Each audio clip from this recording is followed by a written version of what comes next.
টুবলু, ওই টুবলু, টুবলু।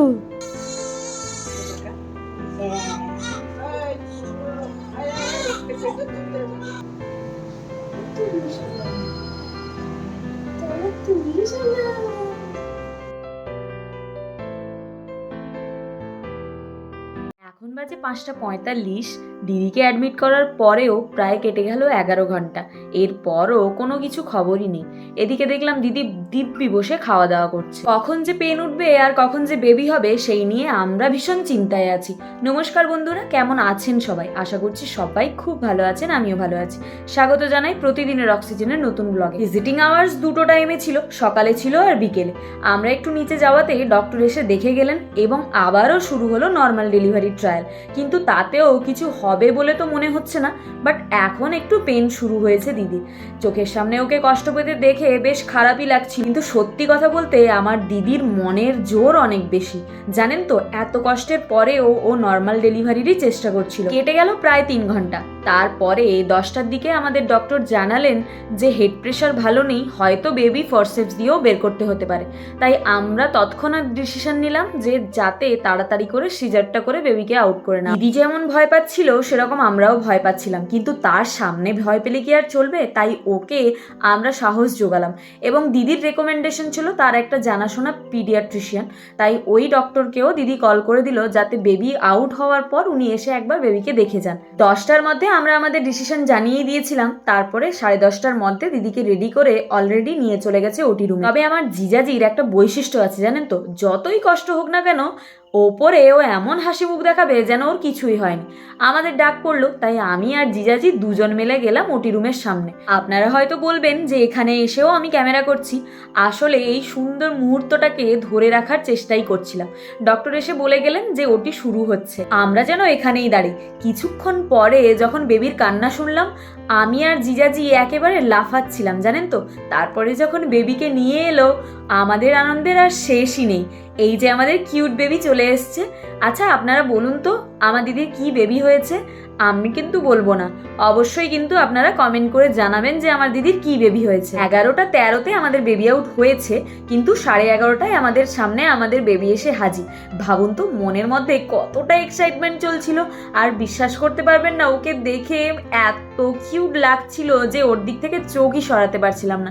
কিছুক্ষণ পরে দিদি আর বেবিকে বেডে দেওয়া হয়েছিল। কিছুক্ষণ দেখে বেবিকে ওর দিকেই তাকিয়েছিলাম জানেন তো, এত মুগ্ধকর লাগছিল ওকে দেখতে, এতই কিউট যে ওর দিক থেকে চোখ সরানো যাচ্ছিল না। আর যেহেতু বড় বেবি প্রায় 3.5 কেজি হয়েছে, তাই ওর খিদে তো পাবে। থেকেই দেখছি ও হাতটাকে মুখের মধ্যে দিয়ে ওটাকেই খাচ্ছিল, এতটাই খিদে পেয়েছে ওর। তাই নার্স দিদিরা আমাদের বললেন যে আপনারা একটু বাইরে চলে যান তাড়াতাড়ি, দিলে বেবিটাকে খাওয়ানো হবে। এখন বাজেও প্রায় 12:30-1টা মতো, আমাদেরও বাড়ি ফিরতে হবে। তাই বাইকে করে জিজু আর নয়নদা আমাদের ছেড়ে দিয়ে আসবে। জিজু আবার চলে আসবে এখানে যদি কোনো এমার্জেন্সি দরকার হয়। জানেন তো, আমি ওকে দেখেই আমি ওর নাম দিয়েছি টুবলু। আমি ওকে কিন্তু টুবলু বলেই ডাকবো। পরদিন সকালে আমরা সবাই মিলে আবার এসছিলাম। আমি তো প্রথমেই এসছিলাম।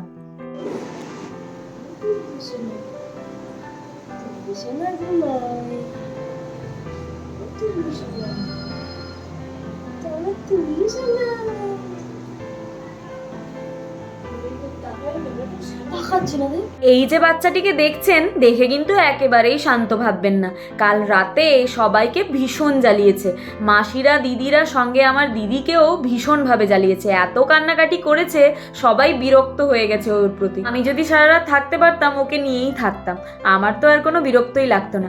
সকালবেলা এসেই দেখছি পুচকুটা ঘুমাচ্ছে শুধু, একটা বারের জন্য চোখ মেলে আমাদের দেখেনি। তার বাবা আবার তাকে কোলে নিয়ে বসে শুধু দেখছে। আর এদিকে আমার দিদি এখন মোটামুটি স্টেবল। আজকের দিনটা ও উঠেও বুঝতে পারবে না এবং খাওয়া দাওয়া সেরকম কিছু খেতে পারবে না। ভিজিটিং আওয়ার্স ছিল সকাল 11টা পর্যন্ত, তাই আমাদের বেরিয়ে আসতে হলো। আসার পরই ভীষণ খিদে পেয়েছিল, তাই রাস্তার একটা দোকানে দাঁড়িয়ে আমরা দই চিড়ে খেলাম সবাই মিলে। সঙ্গে কলা এবং ডিম সেদ্ধও ছিল। আর এই যে পুচকিটাকে দেখছেন, ও তো আরেক লেভেলের কিউট। যাই হোক, আমরা এখানে খাওয়া দাওয়া করতেই বসছিলাম। অর্ডার দিয়েছিলাম, একটু টাইম লাগছিল আজ। খাওয়া দাওয়া শেষ করেই আমরা বাড়ির পথে রওনা দিয়েছিলাম। এসেই সামনে দেখছি লজ্জাবতী গাছ। প্রায় অনেক বছর পরে এই লজ্জাবতী গাছ দেখলাম, আর দেখেই ওই ছোটবেলায় ফিরে গেলাম।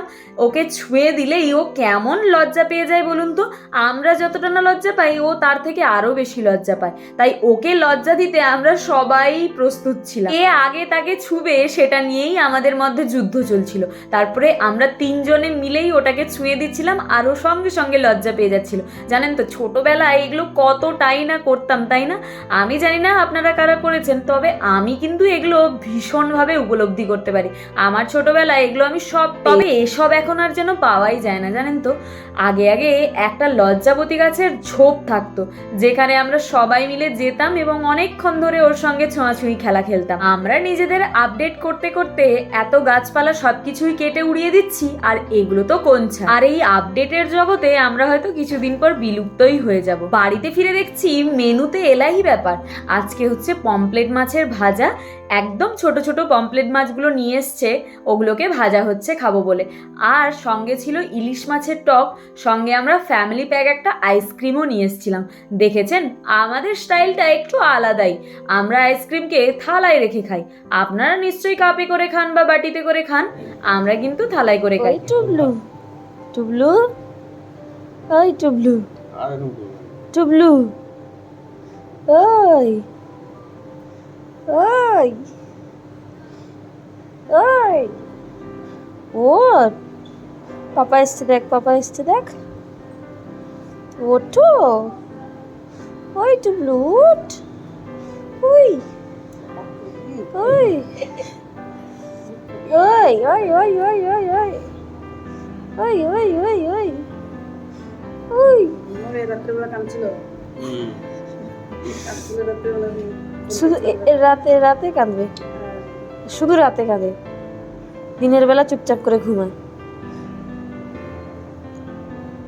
ওই কি রে, সারা রাতটা মাম্মাকে জ্বালিয়েছে আর এখন পড়ে পড়ে ঘুমোচ্ছে। তাই আমরা দুজনে মিলে ওকে জোর করে উঠিয়েছি। কিছুক্ষণ পরেই জানেন তো কান্নাকাটি জুড়ে দিয়ে, বিকেল হতেই দেখি দিদি একেবারে টনটনে উঠে বসে আছে। আবার দেখুন বাচ্চাকে কোলে নিয়েও বসে আছে। একে দেখে কি বোঝা যায় যে কাল রাতে ওর সিজার হয়েছে? পেটে একটা এত বড় কাটার দাগ আছে। মায়েরা চাইলে কত কিছুই না করতে পারে। এখন ও যে শান্তিটা পাচ্ছে, প্রায় 9 মাস ধরে ও এই শান্তিটার জন্যই অপেক্ষা করছিল। ওর কোলে একটা ফুটফুটে বাচ্চা। কিছুদিন পরে টুবলুর মুখ থেকে যখন দিদি মা ডাক শুনবে, তখন আরো বড় শান্তি পাবে। আর এখন থেকে হয়তো নিজের কথা ভাবার আর সময়ই পাবে না, সারাক্ষণ খালি বাচ্চাকে নিয়েই মেতে থাকবে। টুবলু রে, এবার ওঠ।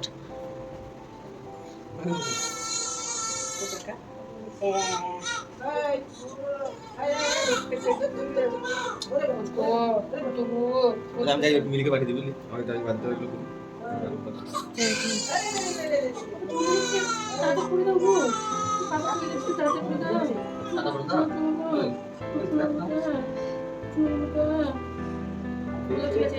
দেখুন আমাদের টুবলুটা কি সুন্দর চোখ মেলে তাকিয়েছে।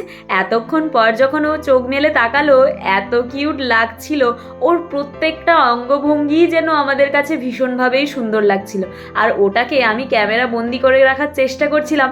আজ থেকে 15 বছর পরে যখন টুবলু দেখবে ওর এই ভিডিওগুলো, তখন হয়তো ওর ভালোই লাগবে। আমার বড়দির মেয়ে রুহি যখন হয়েছিল, ও একেবারে গুবলু হয়েছিল। ও 3.5 কেজি, এও 3.5 কেজি, দুজনেই হয়েছে একেবারে গুবলু। তবে জানেন তো, এই বাচ্চাটা যখন বড় হয়ে যাবে, হয়তো আমাদের প্রায়োরিটি একটু হলেও চেঞ্জ হবে। আমার বড়দির মেয়ে রুহি যখন হয়েছিল, আমরা ভীষণভাবেই কান্নাকাটি করেছিলাম জানেন। ওকে যখন সূচ পুড়েছিল, আমরা তো আরও বেশি কেঁদেছিলাম। আমার এই মেজদি এতটাই কেঁদেছিল কি বলবো। আমরা সবাই ওকে নিজের মেয়ে বলে ভাবতাম। আমরা এটাও বলতাম, আমরা কিন্তু কোনোদিন বাচ্চা নেব না, ওই আমাদের সব। ও যখন প্রথম মাম্মা বলতে শিখেছিল, তারপরে জানেন আমাদের সবাইকে মা বলে ডাকতো। আর ওর মুখে মা ডাক শুনতে ভীষণই মিষ্টি লাগতো। আমার দিদির মেয়ে হওয়ার পর দিদি প্রায় অনেক দিনই আমাদের বাড়িতে এসেছিল।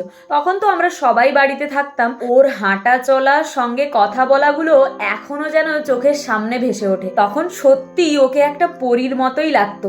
ওকে যখন ফ্রক পরানো হতো, ও কি সুন্দর টুকটুক করে হাঁটতো আর ভীষণ কিউট লাগতো। আর একে দেখুন কি সুন্দর কাঁধের ওপর পড়ে আছে। এভাবে রাখলেই ও ভীষণভাবে শান্তি পায়। দিদি ওকে মাম খাওয়ানোর পর আমি একটু ঢেকুর তোলানোর চেষ্টা করছিলাম। আর এদিকে বোন ক্যামেরা নিয়ে ওকে ফোকাস করছিল, দেখুন কি সুন্দরভাবে তাকিয়ে আছে। তবে এটা ভেবে বেশি খারাপ লাগছিল কাল আমাকে চলে যেতে হবে, আর আমি ওর কাছে থাকতে পারবো না, কবে যে ওকে আবার দেখতে পাবো। তাই ওকে 1 মিনিটের জন্য কোল ছাড়া করতে ইচ্ছে করছিল না, এসেই ওকে তুলে নিয়ে আদর করছিলাম, তার জন্য আবার বকাও খেলাম। এদিকে আবার ওর থাইরয়েডের সঙ্গে জন্ডিসটাও একটু আছে, তাই ডক্টর বললেন ফটোথেরাপি দেওয়া ভালো। ওকে যেই না উপুর করে দিয়েছে, ও আবার হাঁটু মেরে ওপরে ওঠার চেষ্টা করছে। সত্যি কি নাকি আমার টুবলু সোনাটা কিছু মুখে বলতে পারে না বলে, তাই বলে ওর উপর এত টর্চার করার কি ঠিক বলুন তো? ওকে ছেড়ে আসতে মনে হচ্ছিল আমার কষ্টে বুকটা ফেটেই যাচ্ছিল, কিন্তু কিছু করার নেই, ডিউটিতে ফিরতে হবে। বাইরে এসেই একটা পেস্ট্রির দোকানে এসেছিলাম কিছু খাওয়ার জন্য। এখানে দেখলাম খুব সুন্দর একটা কেক আছে, যেখানে সেপ্টেম্বর মাসের পুরো মান্থটাই লেখা আছে। বাড়ি গিয়ে দেখছি মা চিকেন রান্না করছে। আমি খেয়ে বেরোবো 3টের সময়, আমার ট্রেন আছে। এদিকে এই পুচকিটাকে দেখুন, এতটাই চিকেনের লোভ, ও সারাক্ষণ দাঁড়িয়ে থাকে খুন্তি চাটার জন্য। ও চিকেন এতটাই পছন্দ করে, যখন থেকে আসবে চিকেনটা ততক্ষণ থেকে ও রান্নাঘরে দাঁড়িয়ে থাকবে, যেই রান্না করুক না কেন, আর গিয়ে ও খুন্তি চাটবে। আর মাংস কষা অবধিও ও ওয়েট করতে পারে না, জানেন তো, খুন্তিটা রাখলেই ও ওটার থেকে নিয়ে আগুলে নিয়ে একটু চেটে নেবে, এতটাই মাংস লোভীও। খাওয়া দাওয়া শেষ করেই আমি আর বোন দুজনেই বেরিয়ে পড়েছিলাম। এদিকে মাঠঘাট একেবারে কাশফুলে ভর্তি, এগুলো দেখলেই তো আমরা ফিল করতে পারি যে পুজো আসছে। ওদিকে আমার হাজবেন্ড আবার দাঁড়িয়ে আছে আমাকে ছাড়তে যাবেন বলে। অফিস থেকে বেরিয়েই আমরা দুজনে একেবারে অভুক্ত, তাই ভাবলাম একটু চাউমিন খাওয়া যাক, আমাকেও ট্রেনে উঠতে হবে। আজকের ভিডিওটা এখানেই শেষ করলাম, কেমন লাগলো অবশ্যই জানাবেন। টাটা।